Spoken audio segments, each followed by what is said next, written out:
Brad, it's good to see you. I know it's been Thank a rough week or so for you on your deathbed, for more or less. It's been rough. The flu. Honestly, dude, I got my fever on February 6th. Oh, the trade deadline. Oh, Actually, this isn't a joke. I got it at around noon. I was working with a group of fourth graders. I'm an assistant teacher at school for our diehard fans to know. And I finished working with them, took my break at 12, and I was like, all right, let's see what we did.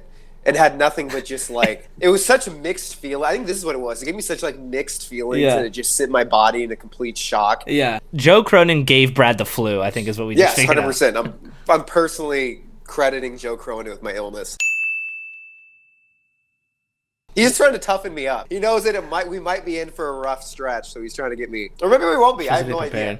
Well, it seems like ever since the trade deadline, it's been a rough stretch. I think a lot of people thought that once we hit the road and took these 3 games, Minnesota and 2 at Denver, that would be kind of the real test that we were looking for to see if like this was actually legit or not. So now I think the consensus for Blazer fans is there's the thought that Cronin let the win streak get to his head, get in his plans, and try to keep the team together when otherwise he maybe wouldn't have. Where I lean more towards is that, there just wasn't really anything out there during the trade deadline, and it was maybe a better option to stand pat and hold players like Jeremy, like DA, for what Cronin believes their value was, rather than selling them off just to, I guess, make room for other players would be the best argument for that. So there's a lot of mixed feelings about what happened to the trade deadline. I think you and I are right in the middle of don't really know exactly where to feel. A lot of people wanted those guys gone, like maybe even for nothing, just to free up playing time for the young guys. Right. And now I think God is making sure that happens no matter what. Which honestly is, I think, a pretty good reason not to trade people, because it's like, knowing the Blazers, realistically, someone's going to get hurt of the guys that we want to get traded. It's like, these young guys are going to get playing time no matter what. That's exactly what we're seeing now. So it's like, whatever. Yeah, DeAndre Ayton works his ass off before the trade deadline, right? Just so he can stay in Portland. I think a lot of people saw the interview where he goes on and he's like, what did he say? He's like, I love it here. Yeah, he's like, I don't want to go. I love it here. I want to stay here. That's what he said, basically. Yeah. We even came out a little slow, but the fans made sure we stayed on our A game, and I just love it. My teammates had my back, talking to me all night. I keep telling you, Brooke, I love it here. And that's kind of when it all clicked for me. Where I was like, oh, that's why you're playing well. You don't want to get traded. Ayton looks like he's most likely sidelined for a bit. So I don't want us to I don't want people to think we're being insensitive at all right now. Obviously, we don't want Ayton to be hurt. That sucks for him. It sucks for the team, or does it? I don't know. Because I don't know. He was coming off easily the best stretch of his time at the Blazers, one of the best stretches of his career. Like, people were acting like it was 11 games of Ayton dominance. You know what I mean? Which is would be pretty cool and encouraging. It was 4 games. I think that was the biggest thing for me, is he was doing a handful of things that most normal good centers should be able to do. Yeah. Like make an overhead over the top pass to Jeremy, or run a little bit in transition. You could tell that for these couple of games before the trade deadline, he was trying to do things that you never see him do. Yeah. And then I think as soon as the trade deadline passed, when it went Kings, Timberwolves, Nuggets, and he had to go up against Sabonis, Gobert, Jokic, he just completely went back into his shell. And playing against the Suns twice obviously helped with him getting fired up and stuff. I almost want to put this sounds so negative and lame, and I don't really mean this, but I almost like to put an asterisk on his Suns games. Yeah. Because it's of course he's going to go off during the Suns games. Yeah, he's going to call... and he did. Yeah. I was at the game, and he was unbelievable. It was awesome. Yeah. But also it's almost cliche for DA to have a big Suns game. I mean, it's kind of rehashing just what we know about DA. I think you and I have just talked about that. He's good at tricking us, and I think the trade deadline was the perfect time for him to trick us. So, I mean, you've got him. Looks like he suffered a pretty serious calf injury, and he almost never gets hurt. So, I actually do kind of believe that it could be something there. We don't have the full report yet. You've got Jeremy, who's sat out last game after an abysmal fourth quarter against the Timberwolves. Abysmal game, dude. That was the whole time it was bad, but especially the fourth. You're right. Yeah, I think Blazer fans want a scapegoat for anything not going totally according to plan. I love a good scapegoat. That's why I love DA. That's why he's my right. DA's a great one. I think Jeremy's been the fan favorite scapegoat right now. I'm so back and forth. I mean, that's a good one to talk about the trade deadline. It's like, were we right to stay pat? It's like we had the game against the Timberwolves, and I'm like, man, like we should have gotten rid of him. And then he was out against who did we play yesterday? The Nuggets. Sorry, I'm still sick. I don't remember anything. Yeah, we had the game against the Nuggets. It's without him, our defense would look went to shit. Yeah. So it's like, I don't know.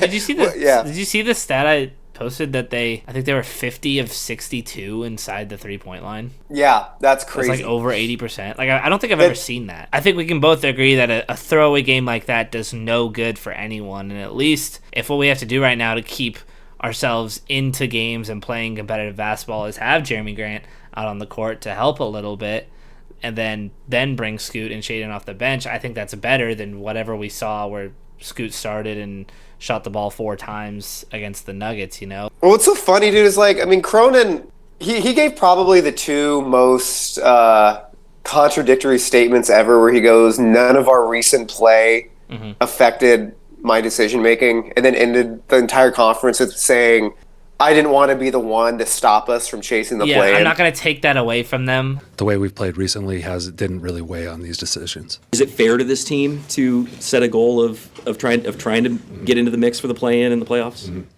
I think it'd be unfair to take it away from them. So I was like, which one is it, dude? Yeah. Right now, I have no idea if we were right or wrong to stay pat at the trade deadline. Yeah. Because, we don't really know what the deals were. Really, we're in a weird position where there are some clear negatives and pros to trading everyone and not trading everyone. Yeah. The cons to trading everyone would have been we end up like the Wizards the first half of the season. Because what did the Wizards go and do? They went and got vets. You know what I mean? They picked up expirings. They basically did what we're doing right now. So I don't know. I feel like it almost kind of worked out because unless there was like a Cam Whitmore, but that's the thing, dude.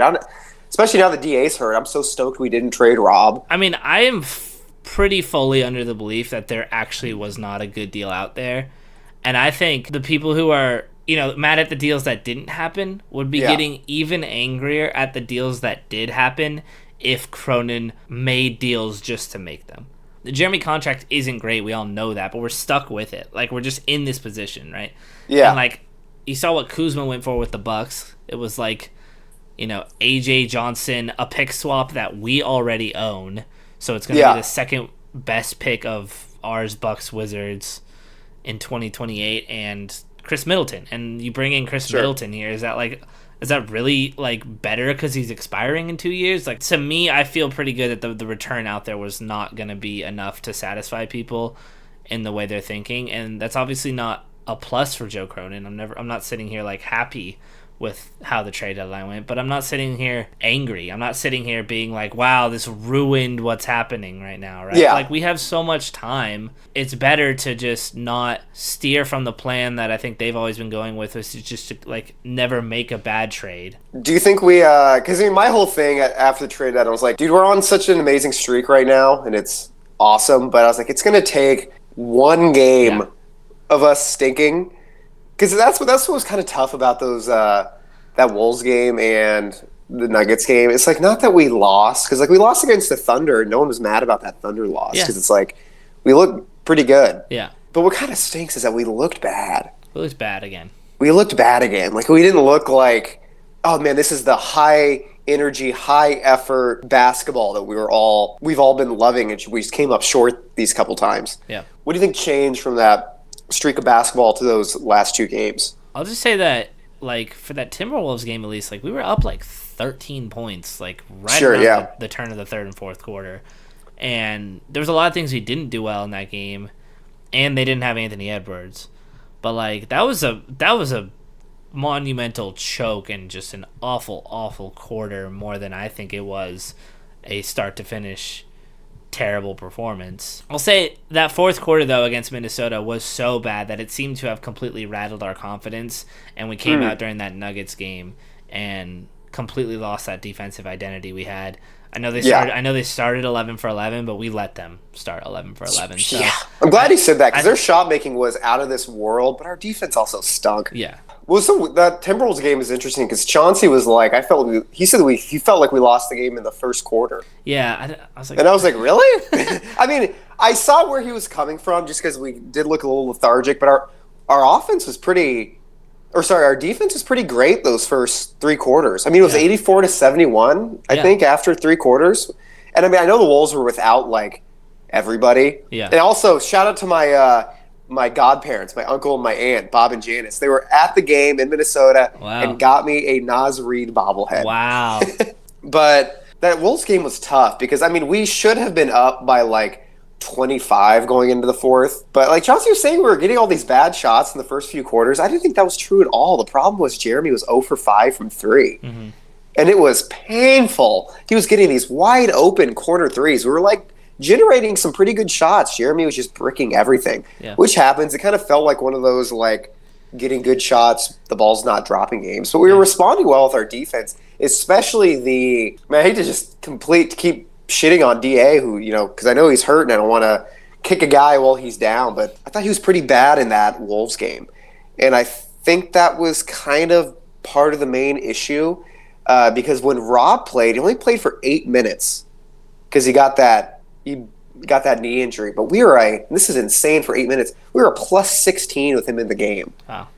Well, so basically, we're like against the Wolves backups, when DA was in, we were like down 10. Yeah. When Rob was in, we were just absolutely destroying him. But yeah, then that fourth quarter happened. I felt like it was just some of the most panicked basketball I've ever seen in my life. For sure. Where it's like we hadn't played a team on the road who had gone on a run in like a month, and we just started rushing everything. And it was one of those moments where you're like, you question the trade deadline again because it's like, God, aren't the vets supposed to kind of, reel us in these moments? And since Rob was out, you'd expect Jeremy to do that, and he kind of just made it 1,000 times worse. Yeah. So it was like that moment where like, oh, man, maybe we should have gotten rid of Jeremy. One worry I had, it was like I watch our defense, I think, man, I worry that we're like playing a really good coach away from getting a bit exposed. Mm-hmm. And I kind of think that's what the Nuggets did. Because here's why our defense has been so good lately, why Denny, Tumani, and Jeremy have been so awesome. If we have been pressuring the start of other teams' plays like from the get-go. Yeah. Like any type of action at the start, because most action in the NBA, starts with some handoffs. We were doing just an incredible job with those three guys of just immense pressure on those, those dribble handoffs, on picks, like completely trapping them from the get-go at the start of plays so that we can break up those plays and just cause chaos for the opposing offense. That's why the defense was good. Yeah. And then if they, were panicking and had to switch, DA was doing a really good job switching onto those guys. And what the Nuggets did, and this is what I was worried that teams would do, is they just started not basing their plays on the top where we were doing a great job of pressuring. They started going backdoor on everything. Yeah. You know what I mean? Instead of having it up here, they're having it here, backdoor into the hoop, because we weren't guarding that. That wasn't our scheme. Our scheme was pressure at the top. Yeah. It was bound to happen. It was about to happen. And because the reason DA has been so awesome defensively lately is because he's been able to not play any paint defense. Yeah. He's been able to be that guy, be one of the guys who kind of pressures at the top. And since he's so long and so mobile and so agile, he was doing an amazing job at it. Huge credit to him for that, because he was a reason why our defense was good. But his paint protection was still terrible those 11 games. Yeah. We just didn't need it. There were still like 5 plays a game where it's like someone walked to the hoop and laid it in. But we were avoiding those situations happening because we were breaking up plays at the top. DA, now that he doesn't need to be traded, now that he isn't worried about getting traded, his effort looks down again, and he's kind of getting exposed for being a bad paint protector like he has been for most of his time here. Which, I hope he's healthy, and I hope the injury's not as bad as it looked. But also I'm pretty excited to see Klingon and Rob get more minutes. And I think we might see, after this stretch, when everyone gets a rest, I think we're going to see another good streak of basketball. That's my hot take. Yeah. We're not going to win 10 of 11, but I could see us being like a 400 to 500 team. I mean, we're not, and I think this is just kind of what we have to keep in mind going into the post All-Star break, when I think a lot of fans are expecting us to pull the plug like we normally have. To see that, I don't think we can. I don't Yeah, I don't think we it's can either. possible. So I think that's the difference that people need to understand is that we're not the Wizards anymore. We're not the Hornets anymore. Like, we are a step ahead of these teams, and we should be. It would be a huge problem if we're not. Like, look at what... should have pride in that. Like, the Hornets have been step with us in terms of drafts. Like, they had Brandon Miller when we had Scoot, right? Like, they've been right there, toe-to-toe with us, and they still look like dog shit. Like, do you want to be the Hornets? Because if what you were expecting and wanting this season was us to be in those bottom 4 lottery odds, then that is what we would be.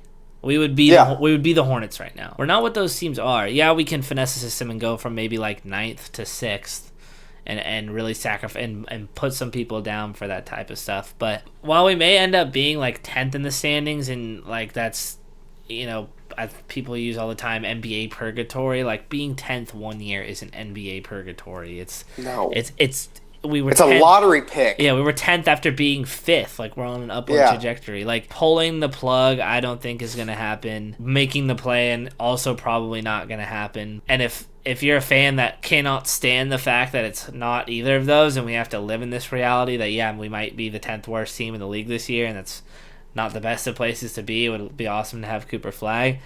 I think you either just need to stop watching the team for the rest of the year and completely remove yourself, or change your expectations and realize that stuff is different. Hopefully, like we're saying, we don't want Ayton to be hurt. We don't want Jeremy to be hurt. But, I think what I want going forward for the rest of the season is for Ayton, for Jeremy, for Anthony to be held accountable to the same standards as the younger guys.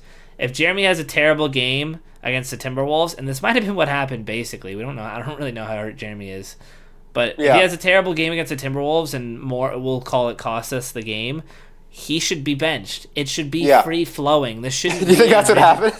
I mean, Chauncey was kind of was. Like, the soft You're bench. hurt. Yeah. But that's what I mean. Like, it should be free-flowing. Like, starting lineups should not be the same every night. Right? We should be seeing Scoot and Shaden some nights and then Jeremy other nights based on how they're playing. Like, it should be a very push and pull. Like, everyone's in this together, but let's let other guys try opportunities. Like, let's realize that other people can grow. So that's what I want to see out of Chauncey is not to just... We don't want to just necessarily cut Jeremy and take him away, because he contributes to winning basketball. However, like, if you think more times than not, that's up for debate. But he does provide veteran, good defense, smart play most of the time, and that's beneficial to be around if you're Scoot and Shaden. But it doesn't need to be Jeremy plays 35 minutes every single night and he starts every single night. Let's keep these rotations rigid. Let's just try to spice things up. That's what I'm hoping for. I want just more creativity in what we're doing, because we have all for sure. Players. No, I love that, having the same accountability for the vets as you do for the young guys. That's how it should be. Because if not, then that's not accountability. That's just bias. Yeah. You're 100% right. I would love to see Scoot start, preferably like at least half of the remaining games. I think he's earned that. I know he looked bad yesterday, but he already had an ankle injury that he didn't hurt even more. Yeah. What I'm just hoping to see is the guys take a nice long rest over All-Star break. Yeah. Denny has underratedly looked pretty terrible. I think he's got a hand problem, is what it that he's refusing to rest. Yeah, and his shot has been atrocious. So I'm hoping that's what that is. And I think that's been one of the biggest differences in these last couple games, and one of the reasons we don't look as good is because he hasn't seemed like he wants to be as active on defense because he's injured. He's barely bringing up the ball for us anymore. Yeah. His shot looks off. I just want to see the guys take a nice long rest, because I think Denny clearly needs it. 2 looks tired. Yeah. Which I don't blame, because he plays the most high energy running around the court, taking a million charges a game basketball. Yeah. He also needs that 10-day rest. I have a feeling that we're going to come back from this break looking pretty good. Yeah. Especially if we can get some split minutes with Rob and Klingon, and even a couple Jabari small ball center minutes. Yeah. We'll have a completely rested Denny and Tumani, a completely rested whole team. Scoot needs it now. Jeremy's Scoot needs it big time. Thank God that this happened right before the All-Star break. I don't think everyone needs to act like the sky is falling because Cronin didn't trade Jeremy for a second-round pick.